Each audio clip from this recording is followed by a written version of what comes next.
ನಮಸ್ಕಾರ, ನೀವು ನೋಡ್ತಾ ಇದ್ದೀರಿ Prajadhwani TV. Justice with Jambur ವಿಶೇಷ ಮಾಲಿಕೆಯಲ್ಲಿ ಇವತ್ತಿನ ವಿಚಾರ ದೇಶದ ಹಾಗೂ ರಾಜ್ಯದ ರಾಜಕಾರಣದಲ್ಲಿ ಸಾಕಷ್ಟು ಸದ್ದು ಮಾಡ್ತಾ ಇರುವಂತ ಹೊಡೆದಾಟ ಬಡಿದಾಟ.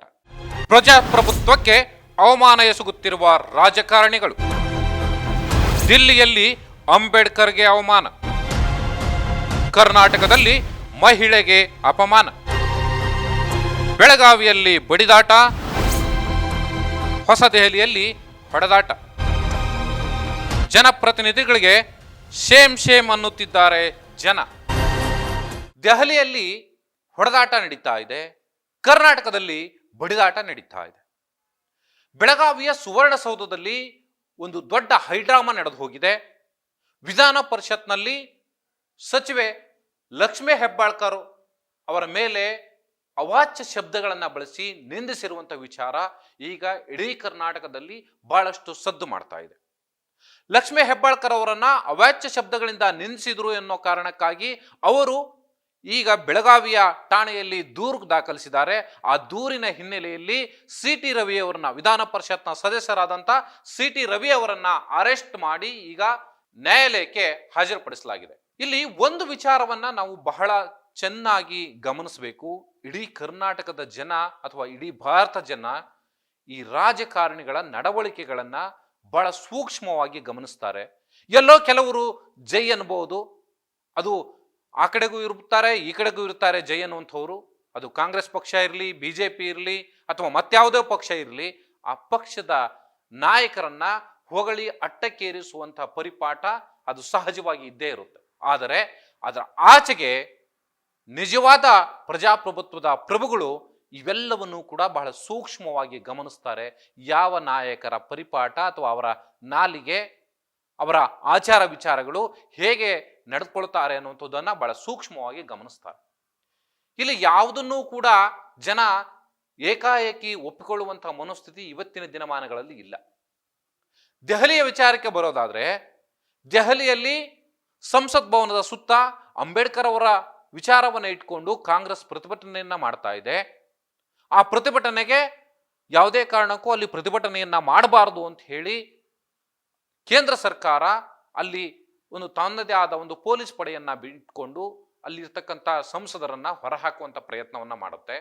ಆದರೆ ಬಾಗಿಲಲ್ಲಿ ನಿಂತು ಪ್ರತಿಭಟನೆ ಮಾಡುವಂತ ಸಂದರ್ಭದಲ್ಲಿ ಒಬ್ಬ ಸಂಸದರನ್ನ ಮುಂದೆ ಇಟ್ಕೊಂಡು ರಾಹುಲ್ ಗಾಂಧಿ ಅವರ ವಿಚಾರದಲ್ಲಿ ಒಬ್ಬ ಮಹಿಳೆಗೆ ಅಥವಾ ಸಂಸದೆಗೆ ಅವಮಾನ ಮಾಡಿದ್ರು ಅಥವಾ ಕೇವಲವಾಗಿ ನೋಡಿದ್ರು, ಅವರ ನಡವಳಿಕೆ ಸರಿ ಇರಲಿಲ್ಲ ಅಂತ ಹೇಳಿ ದೂರನ್ನ ಕೂಡ ಸ್ಪೀಕರ್ಗೆ ಕೊಡ್ತಾರೆ. ಆದ್ರೆ ಅದೇ ಪಕ್ಷದ ನಾಯಕರು, ಅದೇ ಅಧಿಕಾರದಲ್ಲಿದ್ದಂತಹ ಇಲ್ಲಿಯ ವಿಧಾನ ಪರಿಷತ್ನ ಸದಸ್ಯರು ಕರ್ನಾಟಕದಲ್ಲಿ ಮಾಡಿದ್ದೇನು?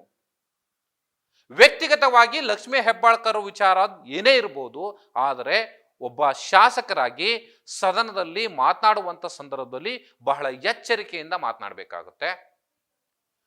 ಒಬ್ಬ ಸಚಿವರಾಗಿ ಕೆಲಸ ಮಾಡಿದಂಥವ್ರು, ಶಾಸಕರಾಗಿ ಹಲವಾರು ವರ್ಷಗಳ ಕಾಲ ಜನರ ಜೊತೆಯಲ್ಲಿದ್ದಂಥವ್ರು, ಬಿಜೆಪಿಯಲ್ಲಿ ಬಹಳ ಉಗ್ರ ಪ್ರತಾಪಿ ನಾಯಕ ಅಂತ ಹೇಳಿ ಕರೆಸ್ಕೊಂಡಿರ್ತಕ್ಕಂಥ ಸಿ.ಟಿ. ರವಿ ಸದನದ ಒಳಗಡೆ ಒಬ್ಬ ಸಚಿವೆಗೆ, ಅದರಲ್ಲೂ ಒಬ್ಬ ಮಹಿಳೆಗೆ ಬಳಸುವಂತ ಪದ ಬಹಳ ಎಚ್ಚರಿಕೆಯಿಂದ ಬಳಸಬೇಕಾಗುತ್ತೆ.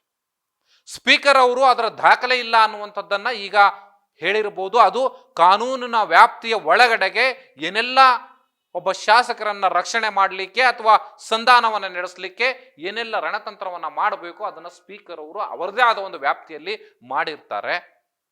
ಯಾಕಂದ್ರೆ ಸದನದ ಒಳಗಡೆ ಅದರದೇ ಆದ ಒಂದು ನೀತಿ ನಿಯಮಾವಳಿಗಳಿರುತ್ತೆ.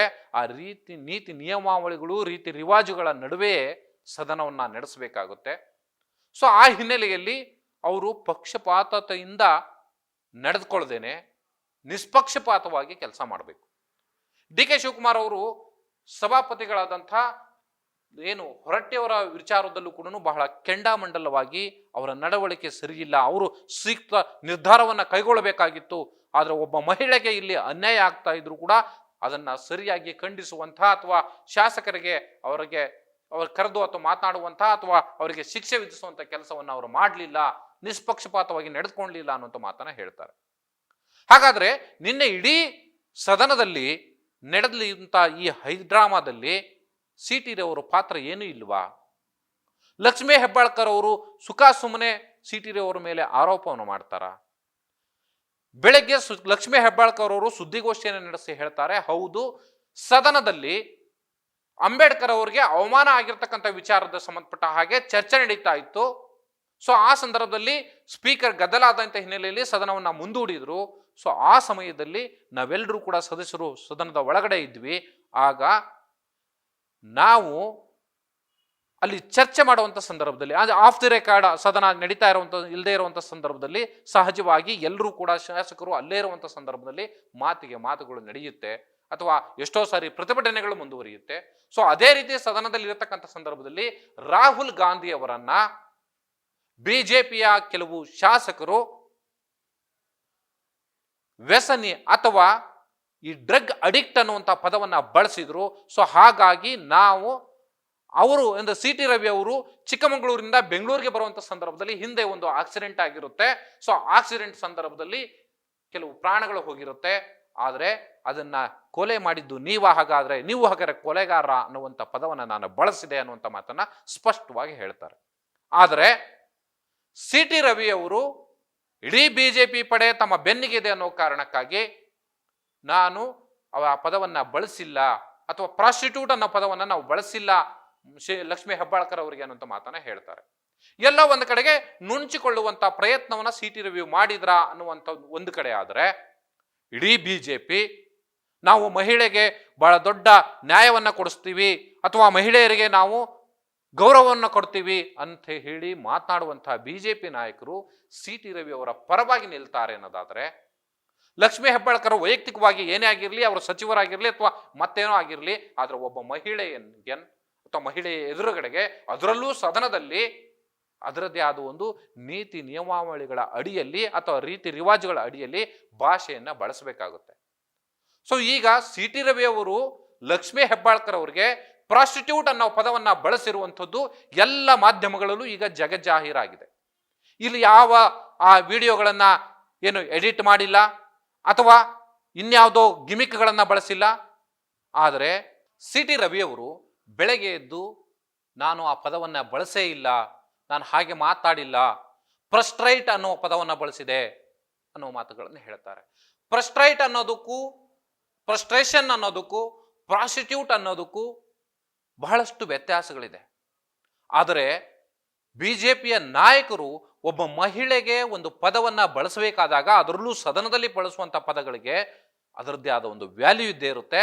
ಸದನದ ಕಡತಗಳಿಂದ ಆ ಪದಗಳನ್ನ ತೆಗೆದು ಹಾಕಲಾಗುತ್ತೆ, ಅಲ್ಲಿ ದಾಖಲೆಗಳು ಇರೋದಿಲ್ಲ.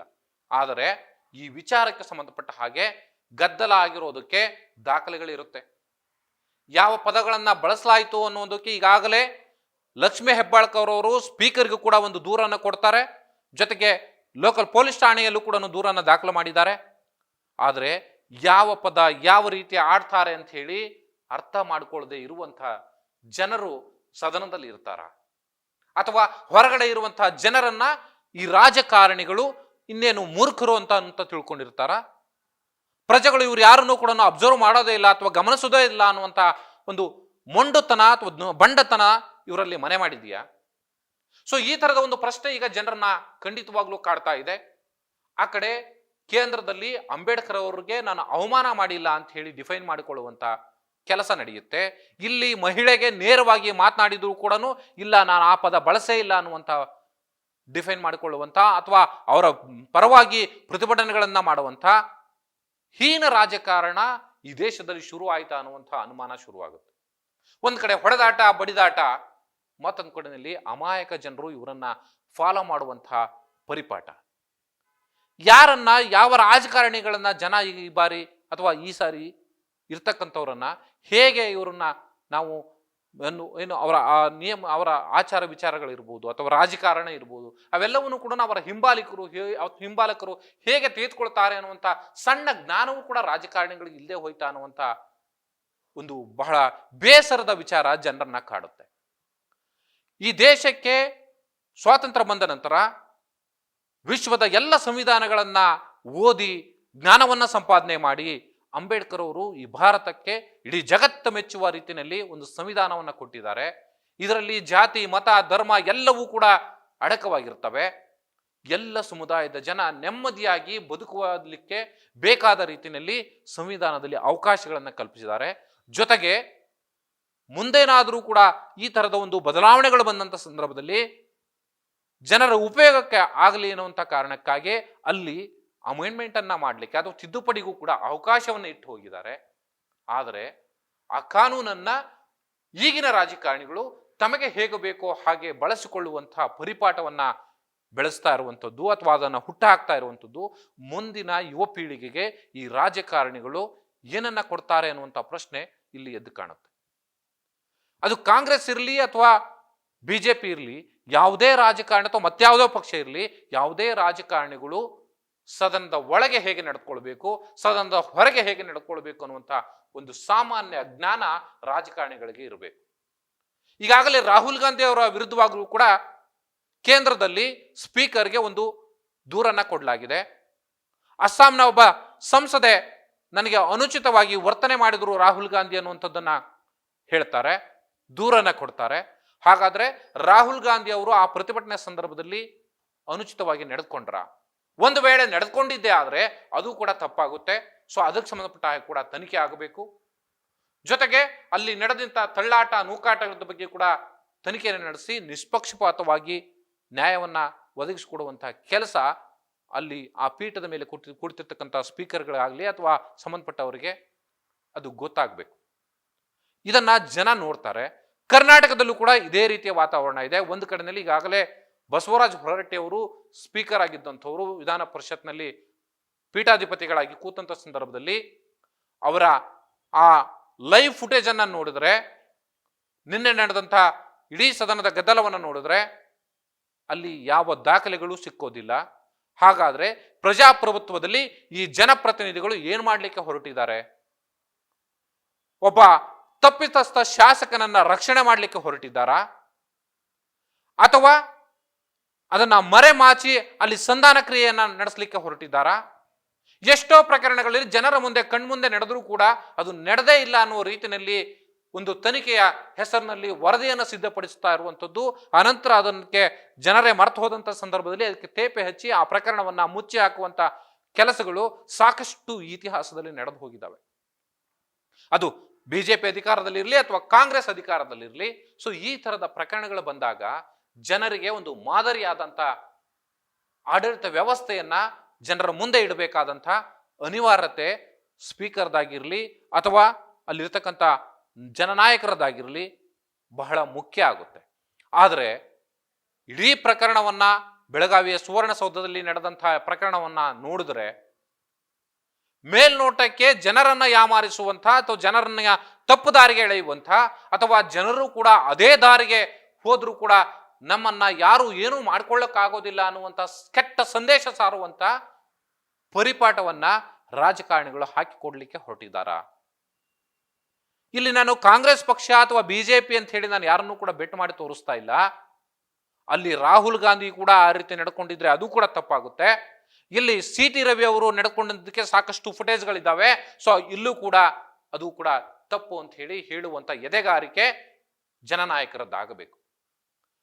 ಆಡಳಿತ ಪಕ್ಷದಲ್ಲಿ ಇರುವಂಥವ್ರು ಅಥವಾ ಆ ಪಕ್ಷದ ನಾಯಕರು ಪರವಾಗಿ ಇರುವಂಥವ್ರು ಅದನ್ನ ಡಿಫೈನ್ ಮಾಡ್ಕೊಳ್ತಾರೆ. ಆದ್ರೆ ಇಲ್ಲಿ ಆಡಳಿತ ಪಕ್ಷದಲ್ಲಿ ಇದ್ದಂಥವ್ರು ಇಲ್ಲ ಅದು ಸರಿ ಇರಲಿಲ್ಲ ಅನ್ನುವಂಥದ್ದು ಅಥವಾ ಸಿ ಟಿ ರವಿ ಅವರ ವರ್ತನೆ ತಪ್ಪಾಗಿತ್ತು ಅನ್ನುವಂಥದ್ದನ್ನ ನೇರವಾಗಿ ಹೇಳಲಿಕ್ಕೆ ಯಾರು ಕೂಡ ಸಿದ್ಧರಿಲ್ಲ. ಲಕ್ಷ್ಮೀ ಹೆಬ್ಬಾಳ್ಕರ್ ಅವರು ನೇರವಾಗಿ ಸುದ್ದಿಗೋಷ್ಠಿಯನ್ನು ನಡೆಸಿ ಹೇಳ್ತಾರೆ, ಜೊತೆಗೆ ದೂರನ್ನ ಕೊಡ್ತಾರೆ. ಅದಕ್ಕೆ ಪರ್ಯಾಯವಾಗಿ ಕೂಡ ಸಿ ಟಿ ರವಿ ಅವರು ಕೂಡ ದೂರನ್ನ ಕೊಡ್ತಾರೆ. ನಾನು ಆ ರೀತಿ ಹೇಳಿರಲಿಲ್ಲ ಅಂತ ಹೇಳ್ತಾರೆ. ಒಬ್ಬ ಶಾಸಕರಿಗೆ ಅಲ್ಲಿ ರಕ್ಷಣೆ ಇಲ್ಲ ಅನ್ನುವಂಥದ್ದನ್ನ ಇವರು ಎತ್ತಿ ಎತ್ತಿ ತೋರಿಸ್ಲಿಕ್ಕೆ ಹೊರಡ್ತಾರೆ. ಆದರೆ ಪ್ರತಿಯೊಬ್ಬ ಜನನಾಯಕನಿಗೂ ಕೂಡ ಅದರದ್ದೇ ಆದ ಅಥವಾ ಅವರದ್ದೇ ಆದ ಒಂದು ಫ್ಯಾನ್ ಫಾಲೋವರ್ಸ್ ಇದ್ದೇ ಇರುತ್ತೆ. ಅವರ ಅಭಿಮಾನಿಗಳಿರ್ತಾರೆ, ಅನುಯಾಯಿಗಳಿರ್ತಾರೆ, ಅವರ ಬೆಂಬಲಿಗರಿರ್ತಾರೆ. ಆ ಬೆಂಬಲಿಗರಿದ್ದಂಥ ಸಂದರ್ಭದಲ್ಲಿ ನಾವು ಹೇಗೆ ಮಾತನಾಡಬೇಕು ಅನ್ನುವಂಥ ವ್ಯವಧಾನ ಅಥವಾ ಒಂದು ತಾಳ್ಮೆ ಅಥವಾ ಒಂದು ಜಾಣ್ಮೆಯೂ ಇಲ್ಲದೆ ತಾವು ತಪ್ಪಿಸಿಕೊಳ್ಳಲಿಕ್ಕೆ ಜಾಣತನವನ್ನ ಅಥವಾ ಜಾಣ್ಮೆಯನ್ನ ಪ್ರದರ್ಶನ ಮಾಡ್ತೀರಿ ಅನ್ನೋದಾದ್ರೆ ನಿಮ್ಮನ್ನ ರಾಜಕಾರಣಿಗಳು ಅಂತ ಯಾಕೆ ಕರಿಬೇಕು? ನಿಮ್ಮನ್ನ ಜನನಾಯಕರು ಅಂತ ಹೇಳಿ ಯಾಕೆ ಕರಿಬೇಕು? ಜನಪ್ರತಿನಿಧಿ ಅಂತ ಹೇಳಿ ಯಾಕೆ ನಿಮ್ಮನ್ನ ಕರಿಬೇಕು? ನೀವು ಹಾಕಿಕೊಡುವಂತಹ ದಾರಿ ಒಬ್ಬ ಜನಸಾಮಾನ್ಯ ದಿಕ್ಕು ತಪ್ಪಲಿಕ್ಕೆ ಕಾರಣ ಆಗ್ಬಿಡುತ್ತೆ. ಅವನು ಭ್ರಷ್ಟಾಚಾರದಲ್ಲಿ ತೊಡಗಲಿಕ್ಕೆ ಕಾರಣ ಆಗುತ್ತೆ. ನೀವು ರಾಜಕಾರಣಿಗಳು ಪದೇ ಪದೇ ಹೇಳ್ತೀರಿ, ಚುನಾವಣೆಗಳು ಬಂದಂತ ಸಂದರ್ಭದಲ್ಲಿ ನಾವು ಇವತ್ತು ಕೋಟಿ ಕೋಟಿ ಹಣವನ್ನ ಖರ್ಚು ಮಾಡಬೇಕಾಗುತ್ತೆ, ನಾವು ನಿಯತ್ತಾಗಿ ರಾಜಕಾರಣವನ್ನ ಮಾಡ್ಲಿಕ್ಕೆ ಆಗೋದಿಲ್ಲ, ಜನ ಮನೆಗಳಿಗೆ ಹೋದಂತ ಸಂದರ್ಭದಲ್ಲಿ ಹಣ ಕೇಳ್ತಾರೆ ಅನ್ನುವಂತ ಮಾತನ್ನ ಹೇಳ್ತೀರಿ. ಜನರನ್ನ ಭ್ರಷ್ಟರನ್ನಾಗಿ ಮಾಡಿದ್ದು ಯಾರು? ಯಾವ ರಾಜಕಾರಣಿಗಳು? ಯಾವ ವ್ಯವಸ್ಥೆ? ಸೊ ಈ ಎಲ್ಲ ಪ್ರಶ್ನೆಗಳಿಗೆ ಉತ್ತರ ಹುಡುಕ್ತಾ ಹೋದ್ರೆ ಕೊನೆಗೆ ಅದು ಬಂದು ನಿಲ್ಲುವಂಥದ್ದು ಈ ರಾಜಕಾರಣಿಗಳ ಬುಡಕ್ಕೆನೆ. ಸೊ ರಾಜಕಾರಣಿಗಳು ಜನರು ಅವರನ್ನ ಪರಿಪಾಲಿಸುವಂತ, ಅವರು ಏನ್ ಮಾಡ್ತಾರೋ ಅದನ್ನೇ ಅನುಕರಿಸುವಂತ ಪರಿಪಾಠವನ್ನ ಅವರ ಬೆಂಬಲಿಗರು ಅಥವಾ ಅನುಯಾಯಿಗಳು, ಅವರ ಫಾಲೋವರ್ಸ್ಗಳು ಅಥವಾ ಪಕ್ಷದ ಕಾರ್ಯಕರ್ತರು ಮಾಡ್ತಾರೆ. ಸೊ ಹೀಗಿರುವಂತ ಸಂದರ್ಭದಲ್ಲಿ ನನ್ನನ್ನ ಒಬ್ಬರು ಫಾಲೋ ಮಾಡ್ತಾರೆ ಅಂದಾಗ ನಾನು ಹೇಗೆ ಇರಬೇಕು ಅನ್ನುವಂಥ ಕನಿಷ್ಠ ವ್ಯವಧಾನ ಕೂಡ ಒಬ್ಬ ನಾಯಕನಿಗೆ ಇಲ್ಲದೆ ಹೋದ್ರೆ ಸೊ ಅವನನ್ನ ಫಾಲೋ ಮಾಡುವಂಥವ್ರು ಹೇಗೆ ನಡೆದುಕೊಳ್ಬಹುದು? ಲಕ್ಷ್ಮೀ ಹೆಬ್ಬಾಳ್ಕರ್ ಅವರ ವಿಚಾರದಲ್ಲಿ ಅದೇ ಆಗಿದ್ದು. ಸದನದಲ್ಲಿ ಇದ್ದಂಥವರು ಅನೇಕರು, ಸದನದ ಹೊರಗಡೆ ಇದ್ದಂಥವರು ಕೂಡ ಸದನಕ್ಕೆ ಬರ್ತಾರೆ, ನುಗ್ಗುವಂತ ಪ್ರಯತ್ನವನ್ನ ಮಾಡ್ತಾರೆ, ಸುವರ್ಣಸೌಧಕ್ಕೆ ನುಗ್ಗುತ್ತಾರೆ, ಸಿ.ಟಿ. ರವಿ ಅವರ ಮೇಲೆ ಹಲ್ಲೆಗೆ ಪ್ರಯತ್ನ ಮಾಡ್ತಾರೆ. ಆದರೆ ಆ ಸಂದರ್ಭದಲ್ಲಿ ಮಾರ್ಷಲ್ಗಳು ಅಡ್ಡ ಹೋಗಿ ಅದನ್ನ ತಪ್ಪಿಸ್ತಾರೆ. ಒಂದು ವೇಳೆ ಅಚಾತುರ್ಯ ನಡೆದು ಹೋಗಿದ್ದಿದ್ರೆ, ಸಿ.ಟಿ. ರವಿ ಅವರ ಪ್ರಾಣಕ್ಕೆ ಏನಾದರೂ ಕುತ್ತಾಗಿದ್ರೆ ಯಾರ ಹೊಣೆ ಆಗ್ತಿದ್ರು? ನ್ಯಾಯಾಂಗ ವ್ಯವಸ್ಥೆ ಅಥವಾ ಪೊಲೀಸ್ ಇಲಾಖೆ ಎಷ್ಟೇ ಭದ್ರತೆಯ ನಡುವೆಯೂ ಕೂಡ ಈ ತರದ ಕೆಲವು ಅವಘಡಗಳು ನಡೆದು ಹೋಗ್ಬಿಡುತ್ತವೆ. ಆದರೆ ಅದಕ್ಕೆ ಕಾರಣರು ಯಾರಾಗ್ತಾರೆ? ಜನಪ್ರತಿನಿಧಿಗಳಾಗಿ ತಾವು ಹೇಗೆ ನಡೆದುಕೊಳ್ತೀವಿ ಅನ್ನೋದ ಆಧಾರದ ಮೇಲೆ ಮುಂದಾಗುವಂತ ಘಟನಾವಳಿಗಳು ತಮ್ಮನ್ನ ಫಾಲೋ ಮಾಡ್ತವೆ ಅಥವಾ ನಿರ್ಧಾರ ಆಗ್ತವೆ. ಸಿ.ಟಿ. ರವಿ ಅವರು ಸದನದಲ್ಲಿ ಆ ಪದ ಬಳಸದೆ ಹೋಗಿದ್ದಿದ್ರೆ ಇವತ್ತು ಇಷ್ಟೆಲ್ಲ ಹೈಡ್ರಾಮಾ ಆಗ್ಲಿಕ್ಕೆ ಕಾರಣ ಇರ್ತಿತ್ತ? ಇಡೀ ರಾತ್ರಿ ಸಿ.ಟಿ. ರವಿ ಅವರನ್ನ ಪೊಲೀಸ್ ಇಲಾಖೆ ನಿದ್ದೆ ಮಾಡ್ಲಿಕ್ಕೂ ಕೂಡ ಬಿಡದೇನೆ ಅವರ ಮೇಲೆ ಹಲ್ಲೆ ಮಾಡಿದ್ದಾರೆ ಅಥವಾ ರಕ್ತ ಸೋರ್ತಿದೆ ಅನ್ನುವಂಥ ಮಾತುಗಳನ್ನ ಸಿ.ಟಿ. ರವಿ ಅವರು ಪದೇ ಪದೇ ವಿಡಿಯೋಗಳನ್ನ ಮಾಡಿ ಬಿಡ್ತಾ ಇದ್ದಾರೆ. ಹಾಗಾದ್ರೆ ಇಷ್ಟೆಲ್ಲ ವ್ಯವಸ್ಥೆಯನ್ನ ಮಾಡಿಕೊಟ್ಟಿದ್ದು ಒಬ್ಬ ಶಾಸಕರಿಗೆ ಪೊಲೀಸ್ ವ್ಯವಸ್ಥೆ ಅಲ್ವಾ? ನಿಮ್ಮ ಮೇಲೆ ಪೊಲೀಸರು ಹಲ್ಲೆ ಮಾಡ್ತಾರೆ ಅಂದ್ರೆ ಜನಸಾಮಾನ್ಯರಿಗೆ ನಂಬಲಿಕ್ಕೆ ಸಾಧ್ಯ ಇದೆಯಾ? ವಿಧಾನಸೌಧದಿಂದ ನಿಮ್ಮನ್ನ ಎತ್ಕೊಂಡು ಹೋಗುವಂತ ಸಂದರ್ಭದಲ್ಲಿನೇ ರಕ್ತ ಸೋರ್ತಾ ಇರುತ್ತೆ. ಸೊ ಅದನ್ನ ಎಲ್ಲ ವಿಡಿಯೋಗಳು ಕೂಡ ಕಾಣುತ್ತೆ. ಆದರೆ ಪೊಲೀಸ್ ಠಾಣೆಯ ಒಳಗಡೆ ಹೋಗುವಂತ ಸಂದರ್ಭದಲ್ಲಿ ನೀವು ಅದನ್ನ ಒರೆಸ್ಕೊಂಡು ಒಳಗಡೆ ಹೋಗ್ತೀರಿ ರಿಟೆಕ್. ನೀವು ಒಳಗಡೆ ಹೋಗ್ತೀರಿ, ಆರಾಮಾಗಿ ಫೋನ್ನಲ್ಲಿ ಮಾತಾಡ್ಕೊಂಡು ಹೋಗ್ತೀರಿ. ಆದರೆ ಮಧ್ಯರಾತ್ರಿ ನಿಮಗೆ ಇದ್ದಕ್ಕಿದ್ದ ಹಾಗೆ ಬ್ಯಾಂಡೇಜ್ ಕ್ರಿಯೇಟ್ ಆಗುತ್ತೆ. ಬ್ಯಾಂಡೇಜ್ ಅನ್ನ ಹಾಕಿದ್ದು ಅದೇ ಪೊಲೀಸ್ ಇಲಾಖೆಯ ಅಧಿಕಾರಿಗಳೇ. ನೀವು ಹೋಗುವಂತ ಸಂದರ್ಭದಲ್ಲಿ ಆ ಬ್ಲಡ್ ಅನ್ನ ಒರೆಸ್ಕೊಂಡು ಹೋಗುವಂತ ಸಂದರ್ಭದಲ್ಲಿ ನೀವು ಗಮನಿಸೋದಿಲ್ಲ ಸಿ.ಟಿ. ರವಿ ಅವರೇ. ಆದ್ರೆ ಇದ್ದಕ್ಕಿದ್ದ ಹಾಗೆ ಪೊಲೀಸರು ಹಲ್ಲೆ ಮಾಡಿದ್ರು ಅನ್ನೋ ಒಂದು ಮಾತುಗಳನ್ನ ಹೇಳ್ತೀರಿ. ಅದೇ ಪೊಲೀಸ್ ಅಧಿಕಾರಿಗಳು ನಿಮ್ಮ ಆಡಳಿತ ವ್ಯವಸ್ಥೆಯಲ್ಲೂ ಕೂಡ ಅಷ್ಟೇ ಪ್ರಾಮಾಣಿಕವಾಗಿ ಕೆಲಸ ಮಾಡಿರ್ತಾರೆ ಅನ್ನುವಂಥದ್ದನ್ನ ನೀವು ಮರ್ತಿರಿ. ನಿಮ್ಮ ಕೆಳಗಡೆನೆ ಇರತಕ್ಕಂಥ ಗನ್ಮ್ಯಾನ್ಗಳು ಅದೇ ಪೊಲೀಸ್ ಇಲಾಖೆಯಿಂದ ಬಂದಂಥವ್ರು ಅನ್ನೋದನ್ನ ಮರ್ತು ಬಿಡ್ತೀರಿ. ಆದರೆ ಇದ್ದಕ್ಕಿದ್ದ ಹಾಗೆ ಪೊಲೀಸ್ ಇಲಾಖೆಯ ಮೇಲೆ ಗೂಬೆಯನ್ನು ಕೂರಿಸುವಂತ ಕೆಲಸವನ್ನ ಮಾಡ್ತೀರಿ. ಹಾಗಾದ್ರೆ ಸದನದಲ್ಲಿ ನೀವು ನಡೆದುಕೊಂಡಂತ ರೀತಿ ತಪ್ಪಲ್ವಾ? ಆ ಮಹಿಳೆಯ ವೈಯಕ್ತಿಕ ಬದುಕು ಏನೇ ಆಗಿದ್ರೂ ಕೂಡ ಒಬ್ಬ ಮಹಿಳೆಯನ್ನ ಸದನದ ಒಳಗಡೆ ನಿಂತು ಬೇಡದೇ ಇರುವಂತಹ ಅಥವಾ ಅಶ್ಲೀಲ ಪದವನ್ನ ಬಳಸಿ ನೀವು ಮಾತನಾಡ್ತೀರಿ ಅನ್ನೋದಾದ್ರೆ ಯಾವ ಆಧಾರದ ಮೇಲೆ ನೀವು ಮಾತನಾಡ್ತೀರಿ? ರಾಹುಲ್ ಗಾಂಧಿ ಅವರನ್ನ ಡ್ರಗ್ ಅಡಿಕ್ಟ್ ಅನ್ನುವಂಥ ಪದವನ್ನ ನೀವು ಸದನದಲ್ಲಿ ಬಳಸ್ತೀರಿ. ಹಾಗಾದ್ರೆ ಯಾವ ಆಧಾರದ ಮೇಲೆ ನೀವು ಆ ಪದವನ್ನ ಬಳಸ್ತೀರಿ? ನಿಮಗೆ ಜನ ಇಂತಹ ಮಾತುಗಳನ್ನು ಆಡದಂತ ಸಂದರ್ಭದಲ್ಲಿ ಬೆಂಬಲವನ್ನು ಕೊಡಬೇಕು, ಜೈಕಾರವನ್ನು ಹಾಕಬೇಕಾ? ಅಮಿತ್ ಶಾ ಅವರು ಸದನದ ಒಳಗಡೆ ಅಂಬೇಡ್ಕರ್ ಅವನು ವ್ಯಸನ ಆಗ್ಬಿಟ್ಟಿದೆ ಅನ್ನುವಂಥ ಪದವನ್ನು ಬಳಸ್ತಾರೆ. ಆದರೆ ಅದಾದ ಬಳಿಕ ಕಾಂಗ್ರೆಸ್ ಪಕ್ಷ ಮಾಡಿರ್ತಕ್ಕಂಥ ಹಿಂದಿನಿಂದ ಅಂಬೇಡ್ಕರ್ ಅವರಿಗೆ ಒಂದು ಅಂತ್ಯಕ್ರಿಯೆ ಸಂದರ್ಭದಲ್ಲಿ ಜಾಗ ಕೊಡ್ಲಿಲ್ಲ ಅಥವಾ ಮತ್ತಿನ್ಯಾವುದೋ ಒಂದು ತಪ್ಪನ್ನ ಮಾಡ್ತು ಅನ್ನುವಂಥದ್ದನ್ನ ಹೇಳ್ತಾ ಹೋಗ್ತೀರಿ. ಬೇರೆ ಪಕ್ಷದ ತಪ್ಪುಗಳನ್ನ ಎತ್ತಿ ತೋರಿಸ್ಲಿಕ್ಕೆ ನಿಮಗೆ ರಾಜಕಾರಣದಲ್ಲಿ ಸ್ಥಾನಮಾನಗಳನ್ನ ಕೊಟ್ಟಿರ್ತಕ್ಕಂಥದ್ದ, ಅಥವಾ ನೀವು ತಪ್ಪು ಮಾಡಬಾರದು ಅನ್ನುವಂಥದ್ದನ್ನ, ಅಥವಾ ನೀವು ಒಂದು ಉತ್ತಮ ಆಡಳಿತ ವ್ಯವಸ್ಥೆಯಲ್ಲಿ ಉತ್ತಮ ಆಡಳಿತವನ್ನ ನಡೆಸಿ ಜನರಿಗೆ ಮಾದರಿ ಆಗಬೇಕು ಅನ್ನೋ ಕಾರಣಕ್ಕಾಗಿ ನಿಮಗೆ ಆಡಳಿತವನ್ನ ಕೊಟ್ಟಿರ್ತಕ್ಕಂಥದ್ದ? ಸೊ ಇದು ಜನರು ಕೇಳುತ್ತಾ ಇರುವಂತ ಪ್ರಶ್ನೆ. ಆದರೆ ನಿಮ್ಮ ಹಿಂಬಾಲಕರನ್ನ ಅಥವಾ ನಿಮ್ಮ ಕಾರ್ಯಕರ್ತರನ್ನ ಮುಂದೆ ಇಟ್ಕೊಂಡು ನೀವು ಮಾಡಿದ್ದೇ ಸರಿ ಅನ್ನುವಂಥದ್ದನ್ನ ಎಲ್ಲ ನಾಯಕರು ಮಾಡ್ಲಿಕ್ಕೆ ಹೊರಡ್ತೀರಿ.